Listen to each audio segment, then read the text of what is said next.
Middle east లో పరిస్థితిపై America అధ్యక్షుడు ట్రంప్ కీలక వ్యాఖ్యలు చేశారు. ఇరాన్తో కొనసాగుతున్న తాత్కాలిక కాల్పుల విరమణ ఒప్పందాన్ని బలవంతంగా కొనసాగిస్తున్నామని, అది గాల్లో దీపంలా తయారైందని ట్రంప్ అన్నారు.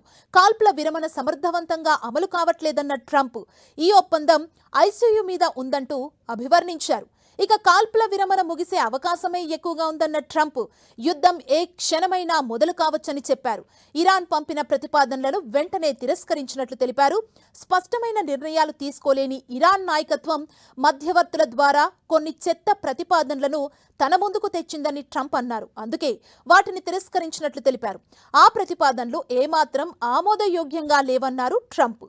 వార్కు సంబంధించి తనపై ఒత్తిడి ఉందని ఇరాన్ భావిస్తుందన్న ట్రంప్ తమపై ఎలాంటి ఒత్తిడి లేదని చెప్పారు. ఇరాన్తో యుద్ధంలో అమెరికా విజయం సాధించబోతుందని, ఇందుకోసం తన దగ్గర అద్భుతమైన ప్రణాళిక ఉందని చెప్పారు. సైనిక పరంగా ఇరాన్ని ఎప్పుడో ఓడించామన్న అమెరికా ప్రెసిడెంట్ వాళ్ళ దగ్గర పరిమిత స్థాయిలోనే సైనిక సంపత్తి ఉందని తెలిపారు. ఇరాన్ బలాన్ని అమెరికా ఒక్క రోజులో సర్వనాశనం చేయగలదని హెచ్చరించారు.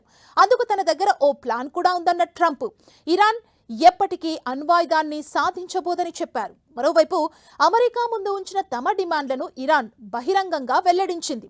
విదేశాల్లో నిలిపివేసిన ఇరాన్ ఆస్తుల్ని విడుదల చేయాలని, సముద్ర దిగ్బంధనాన్ని ఎత్తివేయాలని, మిడిల్ ఈస్ట్లో యుద్ధాన్ని పూర్తిగా ఆపాలని తాము కోరినట్లు ఇరాన్ తెలిపింది. యుద్ధం ఆపేందుకు తాము ఎలాంటి రాయితీలను అడగలేదని, ఇరాన్కు చట్టబద్ధంగా దక్కాల్సిన హక్కుల గురించి అడిగామంటూ ఇరాన్ విదేశాంగ శాఖ ప్రతినిధి ఇస్మాయిల్ అన్నారు.